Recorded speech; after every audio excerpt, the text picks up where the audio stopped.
उत्तर देत होते आणि त्यांना मी प्रश्न हाच केला की FIR जो कर्नाटकाकडनं आपल्याकडे पाठवण्यात आलेला आहे तो तुम्ही बारामतीला पाठवलेला आहे का CIDकडे पाठवलेला आहे? कारण अधिवेशनामध्ये उत्तर देत असताना CM साहेबांनी तो CIDकडे आम्ही पाठवू असं सांगितलं होतं.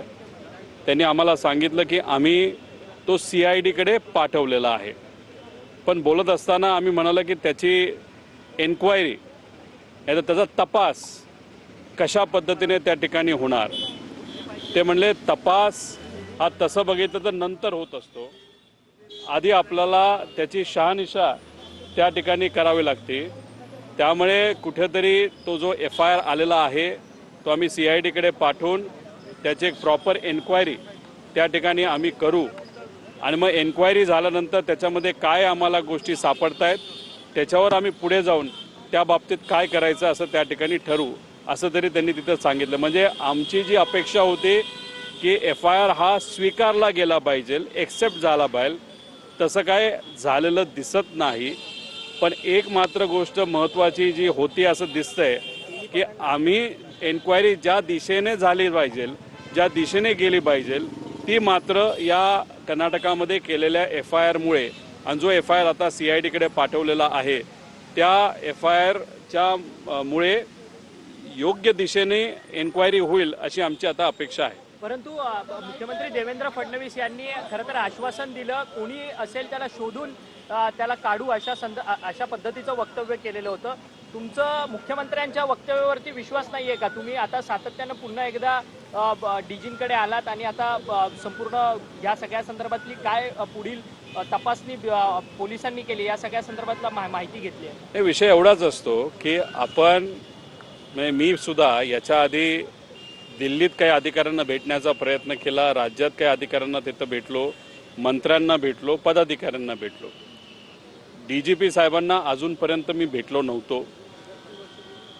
अधिवेशनामध्ये सेशनमध्ये प्रश्न विचारल्यानंतर मुख्यमंत्री साहेबांनी सांगितल्यानंतर इथं येऊन फक्त मला त्यांना वस्तुस्थिती सांगायची होती की काय केस आहे, कशा पद्धतीने आम्ही माहिती गोळा केलेली, ती माहिती कशी आहे, कुठं कुठं दिलेली आहे. आणि जाता जाता त्यांना एवढंच मी विचारलं की FIR बद्दल काय झालेलं आहे. त्यांनी सांगितलंय की FIR आम्ही आता CIDकडे त्या ठिकाणी पाठवलेला आहे. एक गोष्ट महत्त्वाची अशी आहे की याच्या आधी रोज नाही तर दिवसाआड मी प्रेस कॉन्फरन्स घेत होतो, लोकांसमोर माहिती आणत होतो तुमच्या माध्यमातून. आता FIR होणं हे आमच्यासाठी महत्त्वाचं होतं, तो झालेला आहे.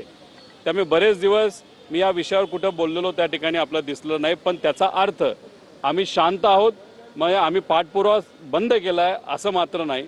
जिथं कुठं लागेल तिथं आम्ही पाठपुरावा करत राहू. आमच्याकडे जी कुठली माहिती मिळेल ती माहिती त्या अधिकाऱ्याला त्या विभागाला तिथं आम्ही देत राहू. परंतु क्रिमिनल अँगलने या सगळ्या विमान अपघाताचा तपास होणार आहे का? त्या सगळ्या संदर्भात DGंची काही चर्चा झाली? DGंनी काय उत्तरं दिली?